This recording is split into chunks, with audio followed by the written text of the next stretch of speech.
নমস্কার বন্ধুরা, আজকে বেরিয়েছিলাম কিছু কালেকশনের জন্য। এক দাদাভাই ডেকেছিলেন, তার কাছ থেকে সামান্য কিছু কালেকশন করে নিয়ে এসেছি। চলুন আপনাদেরকে দেখাই। এই দেখুন, এই ধরনের 10 টাকার কয়েন যদি আপনাদের কাছে থাকে আপনারা সেল করতে পারেন, এর ভালো মূল্য আছে। এই ধরনের 10 টাকার কয়েন যদি আপনাদের কাছে থাকে তো আপনারা কমেন্ট বক্সে সুন্দর করে ছবি তুলে পোস্ট করতে পারেন। এই ধরনের স্টিলের 50 পয়সা, এগুলো খুব বেশি ভ্যালু না থাকলেও তাও এগুলো চলে, মোটামুটি আপনারা এগুলোকে বিক্রি করতে পারবেন।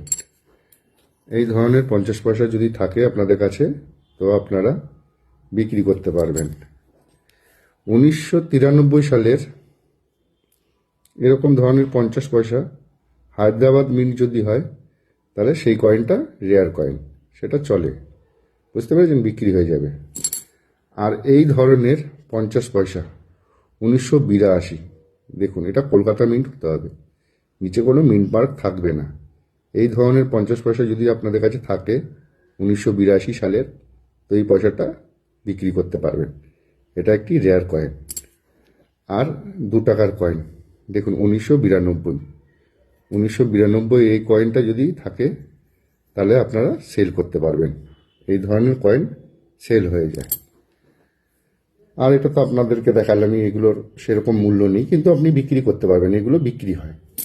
আর 1984 সালের যদি 5 পয়সা থাকে, 1984 সালটা 1984 হতে হবে, এই ধরনের 5 পয়সার কয়েন বিক্রি হয়। ঠিক আছে, নমস্কার।